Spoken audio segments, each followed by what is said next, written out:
Thanks for joining us on the Week in Review. I'm Amanda Vinicky. The CTA's conundrum, regaining riders when passengers don't feel safe. To make sure no one does not return home as they use public transportation. Fear stoked by the killing of 4 passengers sleeping on the Blue Line. This as the CTA rolls out new gun detection technology and as a federal judge sides with passengers seeking to carry guns on trains for self-protection. You have rights as a result of the Second Amendment, but there are limitations to that. The nation, meanwhile, reeling from another school shooting, this time in Georgia. Of those that are deceased, 2 are students and 2 are teachers here at the school. Gun control likely to be part of the presidential debate as nominees Kamala Harris and Donald Trump are set to face off next week. Harris has the support of GOP defectors like Dick Cheney. And Trump's going in with a win. He's still a felon convicted of paying hush money, but a judge will hold off sentencing him until after the election. Former Illinois House Speaker Michael Madigan has also been in court, setting parameters for his upcoming corruption trial.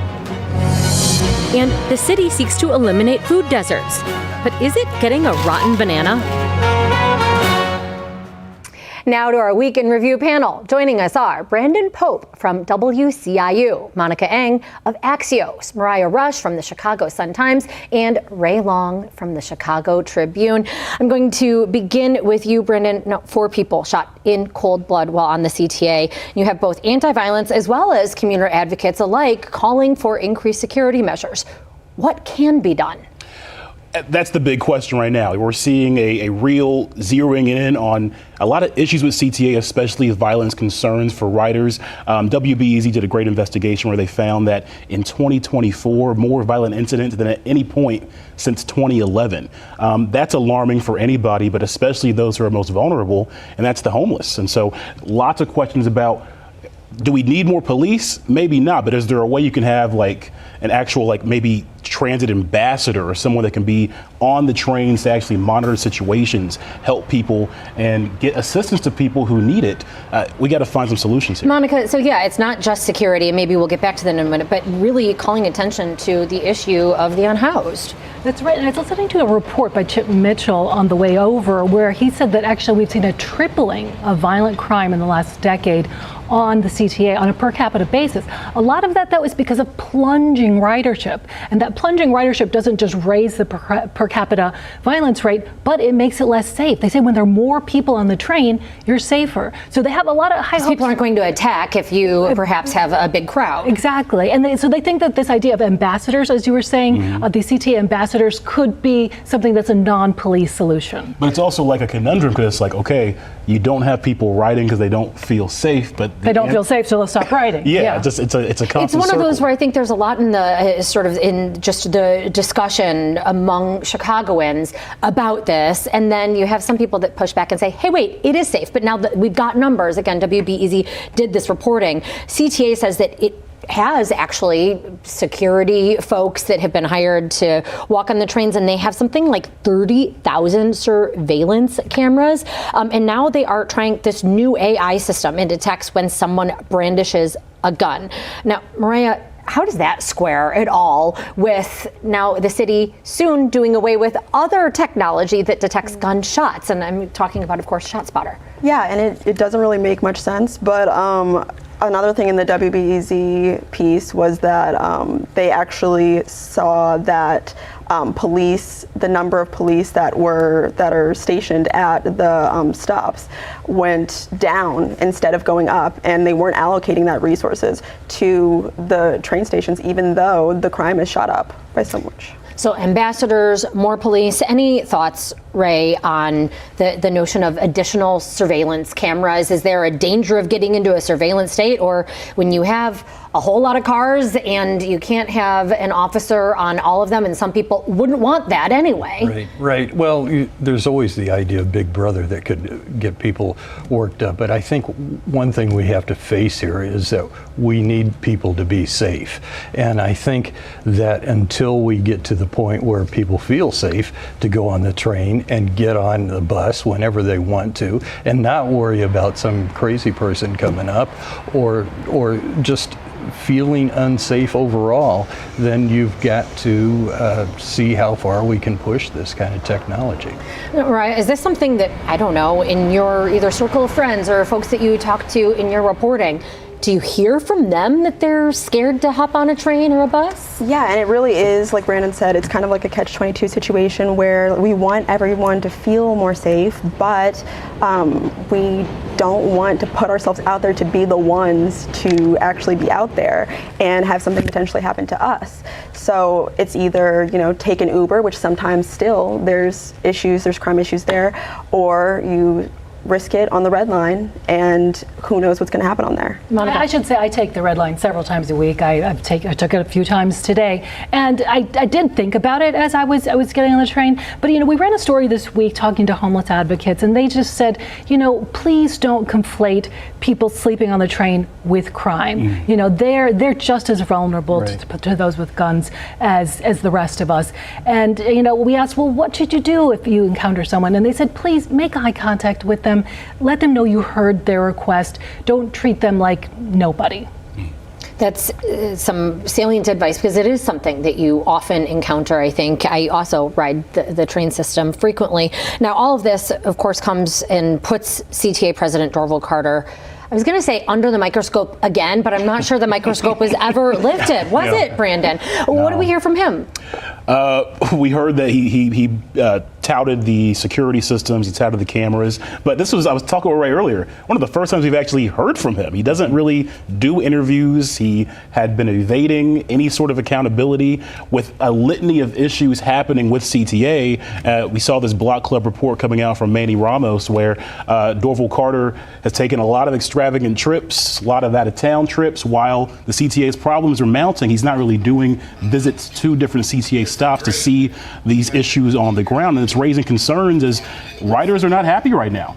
Can count on less than two. I mean, I think it was 9 visits to CTA stations. Meanwhile, what is it? 28 trips? Well, 28% of the time he was out of town of those 345 days. Yeah. So, how long can Mayor Brandon Johnson stand by him, Ray? I just don't know why they've got this connection that keeps him in office. You got to put the hammer down at some point, but we need to see solutions. You need to see solutions at times other than when the DNC comes in town and you finally see a clean seat on your bus.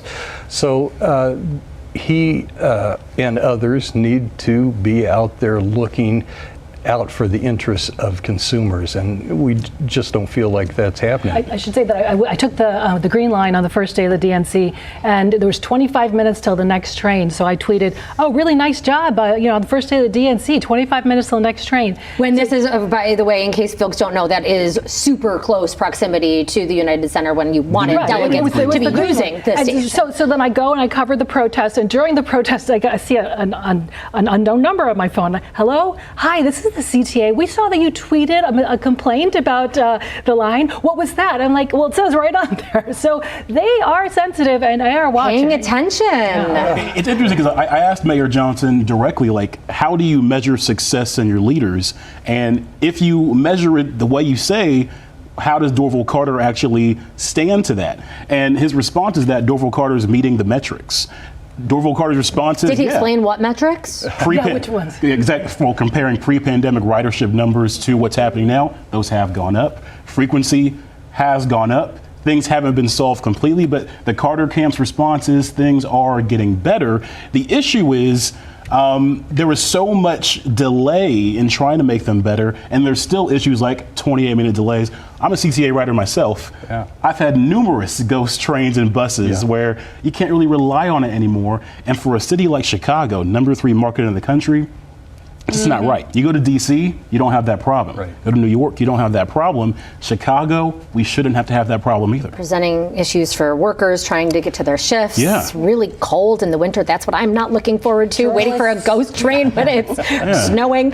Meanwhile, we do have a ruling from a federal judge in Rockford that it is unconstitutional to prohibit Illinois residents who have concealed carry licenses to carry their guns on public transportation. Mariah, what's the impact of that? I mean, I think that it's difficult because if you think to yourself, like, we don't want guns on the train in general, we don't want shootings. As is the law. And we don't want shootings, and we don't want the terrible things that happened this past week, then, I mean, you would think, oh, well, then we don't want guns at all there on the train. But people think to themselves, if I want to protect myself against someone else who might be breaking the law, then maybe I need to have mine there too. But they aren't working, they aren't matching. The thinking from the plaintiffs in this case, who I believe it doesn't mean that guns can be carried lawfully right now. The ruling limited to those 4 individuals who say they want guns for self-protection. But Ray, before we move on, just anything that we can see in terms of a lasting impact of this, the governor and attorney general expecting to appeal. But right. Does the Supreme Court factor in? Yes, it does factor in, because if it goes up to the Supreme Court's been making, if you will, pro-gun type of decisions here. And now we've got another case down in southern Illinois, Amanda, that they're talking about having arguments over the constitutionality of the state's ban on these assault weapons too.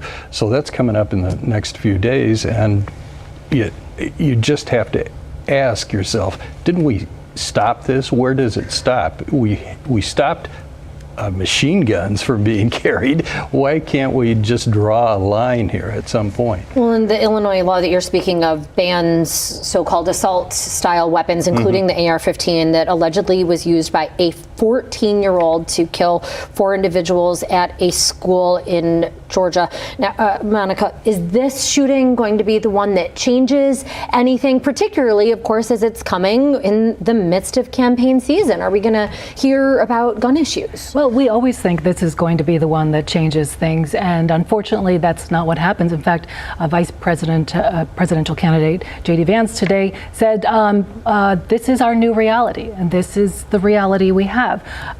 Former Chicago Tribune columnist Rex Hupke wrote in USA Today, really, this is not a reality I want to accept.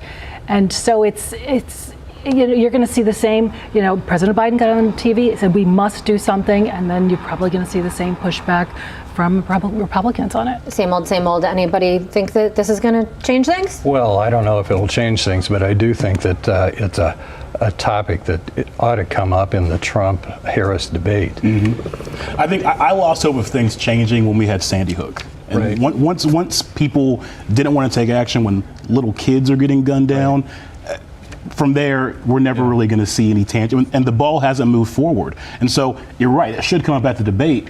And Trump especially, who represents the NRA and other interest groups, should have to answer directly for what are you going to do to make our community safer, other than just say thoughts and prayers when these things happen. Or reality.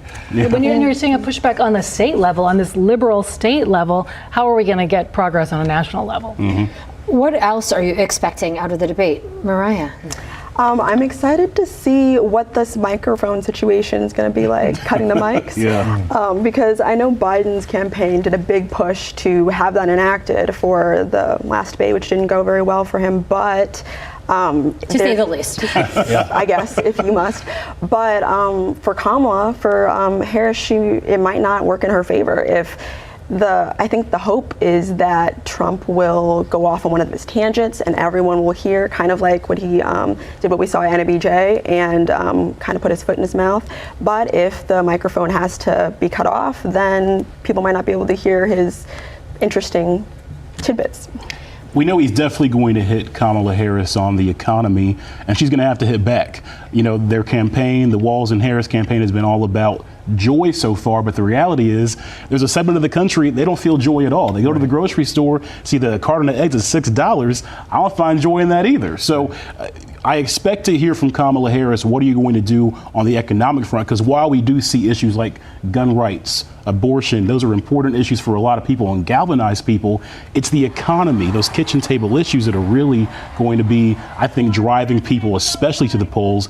And let's be honest here, there's been people unhappy with the Biden administration on their policies, blaming them for inflation and rising costs, rightly or wrongly, and so she's going to have to answer for that. I think she's going to get personal at some point to where I think she's going to she's going to play maybe the weird card that the Democrats have been playing on the Republicans. And the felon card, yeah. And she has used some pretty good lines like, I know his type. And that's really something that I think that resonates without having to say too much else. What does it mean for former President Trump that now his hush money trial is going to have sentencing delayed until after the election? Is this in his favor, Monica? Well, I think there are pros and cons. A lot of people were saying that a sentencing could galvanize his people. You know, every time he was getting these guilty verdicts, his numbers went up.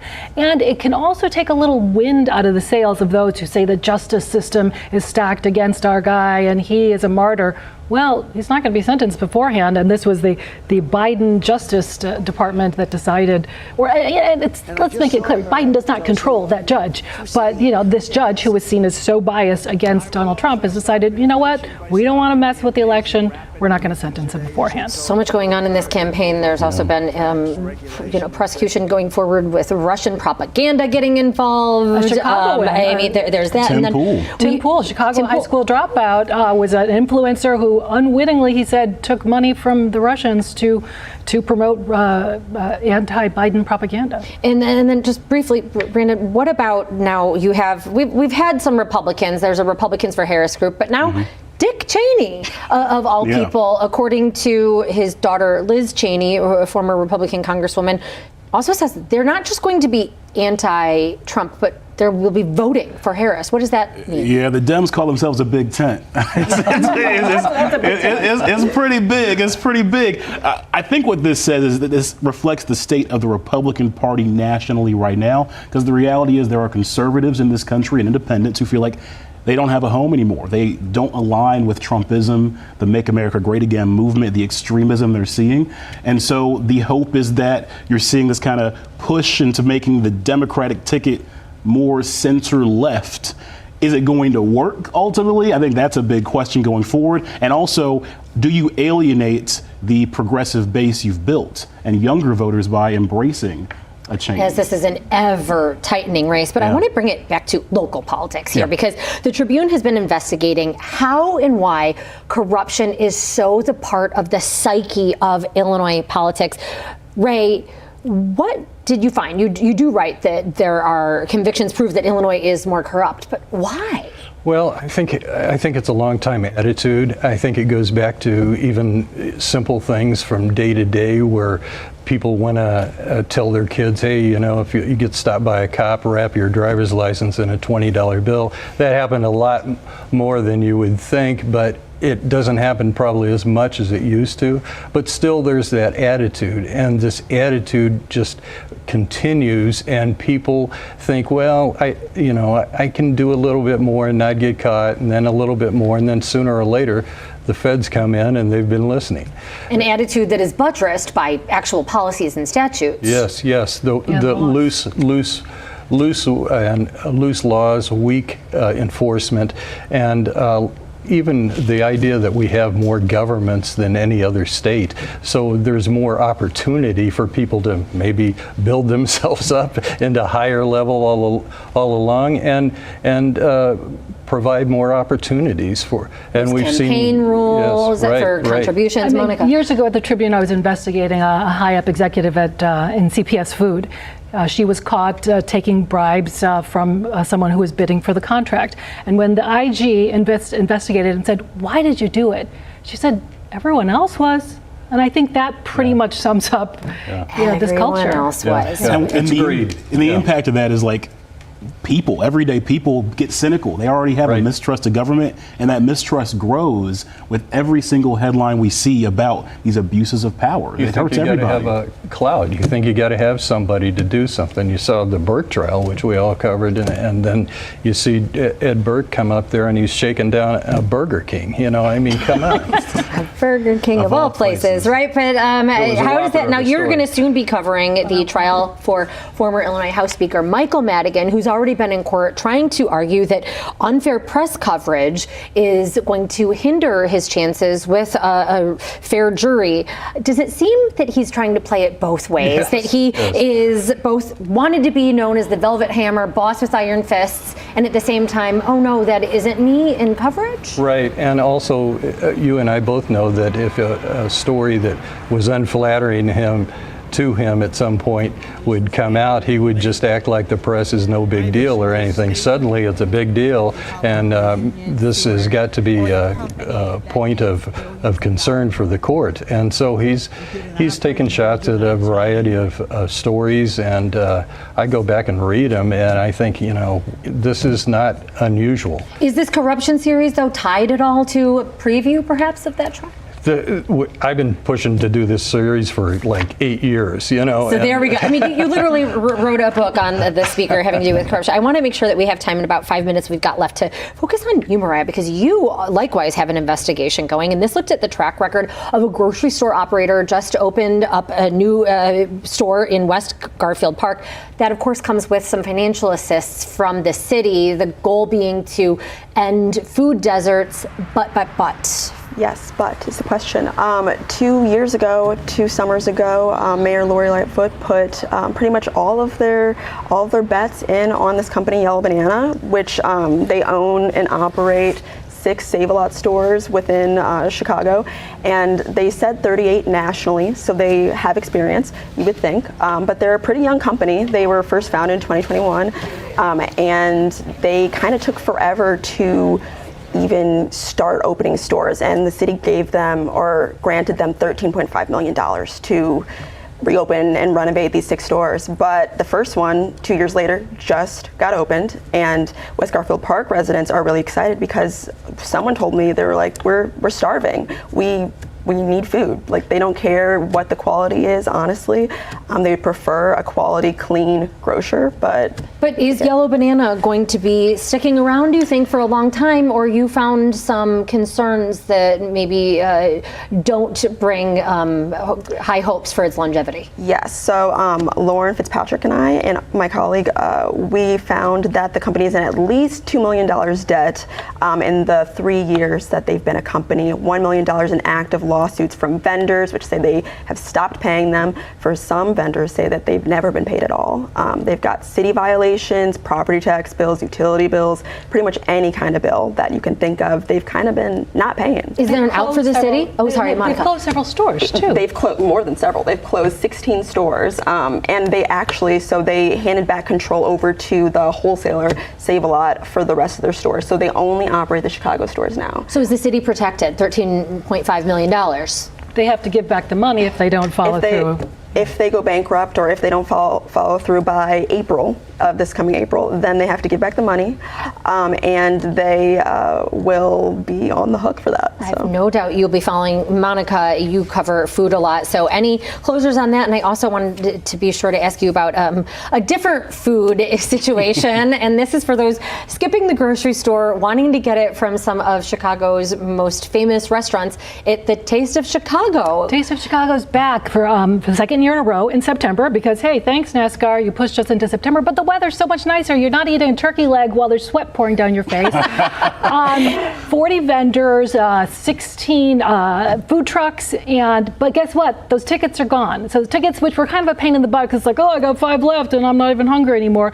You pay by credit card or cash, but that means, hey, oh, I forgot my code. Oops, it doesn't work. So the lines are crazy long. There were also really long lines to get in because of security. City said they've streamlined that entrance process, but the tickets aren't back. But nobody can account for folks being slow in tipping or the internet not getting along. So you're planning to go? I went to check it out, and it's great, and I'm so glad the weather's nice. Here's my tip. Bring a tray or like the top of a box, and then tell your friend, hey, go get a spot with a blanket. I'm going to go get some food, and then bring it over there. So you're not like sitting on some dirty curb. Teamwork. Like, I like this plan. Do they still have liquor? I like this. They do. Okay, I haven't been to That Taste in like helps 5 years. too. It's like, that's the key time, thing so for we're me. going to end on that note.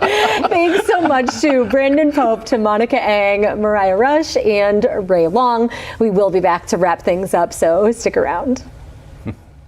Tonight's presentation of Chicago Tonight, Week in Review, is made possible in part by Ann and Rich Carr, BNSF Railway, Francine and Dr. Anthony Brown, and the Mollenhauer Progressive Philanthropic Fund in honor of Ida Mollenhauer, supporting quality journalism.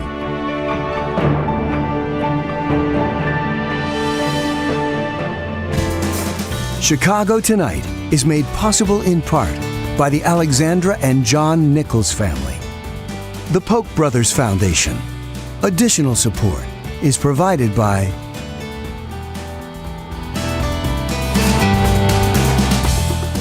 That is our show for this Friday night. Don't forget, you can get Chicago Tonight and the Week in Review streamed on Facebook, YouTube, and our website. Now for the Week in Review, I'm Amanda Vinicky. Thanks for watching. Stay healthy and safe, and have a great night. So some folks going to the Taste. It's Printers Row. Also, the first Bears game in the big debut. Goes to the Titans. For Caleb New rookie Williams. quarterback Caleb Williams, generational. All right, what are you thinking here? I think What do you mean generational? Super Bowl. He's good. Look, I think the hype is way too heavy right now. Let's pump the brakes. 8 or 9 wins. I will say that though. 8 or 9 wins. 8 or 9 What about wins. Packers? We're going to beat the Packers this year? That's a tough one. That's a tough one. There's a chance. There's always a chance. I think they have a better shot than usual. What about this first game? It's going to be a tough one. The Titans. Everyone's assuming we're going to beat them. I think it's going to be a close one. I think the Titans actually might pull off the upset. Okay. We're going to see what happens The though. sweat is not going to be there.